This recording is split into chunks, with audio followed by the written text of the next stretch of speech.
Halo Sahabat Gen, Assalamualaikum warahmatullahi wabarakatuh. Di video kali ini kita akan membahas kunci jawaban biologi kelas 11 bab 3 pada tugas uji pemahaman pada halaman 172 sampai 173 di buku biologi kurikulum merdeka pegangan kalian.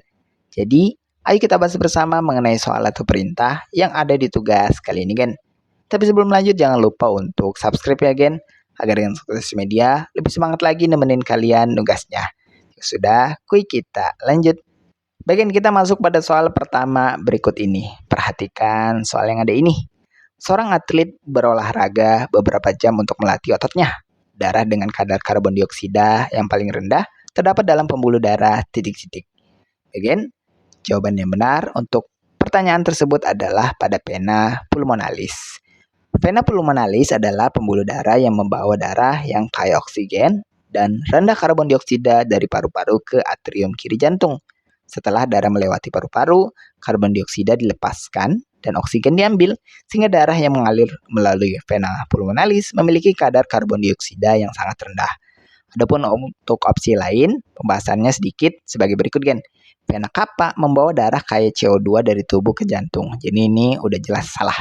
Kemudian vena hepatica membawa darah dari hati ke vena cava inferior. Nah, berkaitan dengan vena berarti dia bawa CO2. Kemudian arteri renalis membawa darah kaya O2 ke ginjal.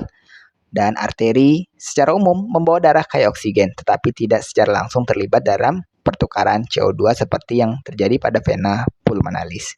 Jadi darah dengan kadar karbon dioksida paling rendah terdapat di vena pulmonalis. Bagian kita masuk pada soal kedua berikut ini. Untuk mendengarkan denyut nadi, dokter meletakkan kepala stetoskop di tangan pasien tepat di atas lekukan siku bagian dalam yang mengandung pembuluh vena. Hal yang tepat terkait dengan pembuluh vena di tangan adalah titik-titik. Bagian ini kalau meriksa tekanan darah juga akan pernah didekatkan, yaitu kepala stetoskop yang bulat itu di tangan pasien. Jadi kalian pernah lah lihat proses dari pendengaran dengan nadi ini. Maka jawaban yang benar adalah untuk pernyataan ini adalah pada opsi E, di mana vena membawa darah yang kaya karbon dioksida dan rendah oksigen menuju ke jantung. Jadi kecuali vena pulmonalis yang membawa darah kaya oksigen dari paru-paru ke jantung. Nah, vena memiliki juga katup untuk mencegah darah mengalir kembali atau backflow karena tekanan dalam vena lebih rendah dibandingkan arteri. Kemudian vena akan selalu menuju ke jantung membawa darah dari jaringan tubuh. Jadi pembuluh vena di tangan tidak membawa darah yang kaya oksigen, memiliki katup, dan menuju ke jantung. Ini berkaitan dengan opsi E. Salah, benar, benar. Bagian kita lanjut ke soal ketiga berikut ini. Plasenta menghubungkan peredaran darah janin dengan ibu. Plasenta memiliki tali pusar yang di dalamnya terdapat pembuluh darah vena umbilikal dan arteri umbilikal. Jika arteri umbilikal yang terputus ketika bayi lahir, hal yang akan terjadi adalah titik-titik. Bagian berikut adalah pembahasannya. Kita perlu ketahui dulu perbedaan antara arteri umbilikal dan vena umbilikal. Arteri umbilikal membawa darah yang mengandung karbon dioksida dan zat sisa metabolisme dari janin menuju plasenta. Di plasenta, darah ini akan dibersihkan dari zat sisa dan diisi oksigen serta nutrisi dari darah ibu. Kemudian untuk vena umbilikal, itu membawa darah kaya oksigen dan nutrisi dari plasenta ke janin, menyediakan kebutuhan janin selama dalam kandungan. Bagian, nah, pada kasus di soal ini, disebutkan bahwa arteri umbilikal terputus ketika bayi lahir.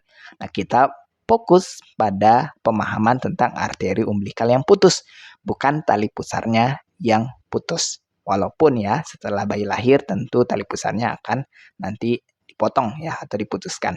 Nah, maka ketika arteri umbilikal terputus pada saat lahir, bayi masih dapat menerima oksigen dan nutrisi untuk waktu yang singkat melalui vena umbilikal hingga tali pusar dipotong. Namun, ada risiko akumulasi karbon dioksida dan limbah jika bayi tidak dapat beradaptasi dengan baik setelah lahir. Ini menunjukkan pentingnya pengawasan dan manajemen yang baik saat proses kelahiran untuk memastikan kesehatan bayi.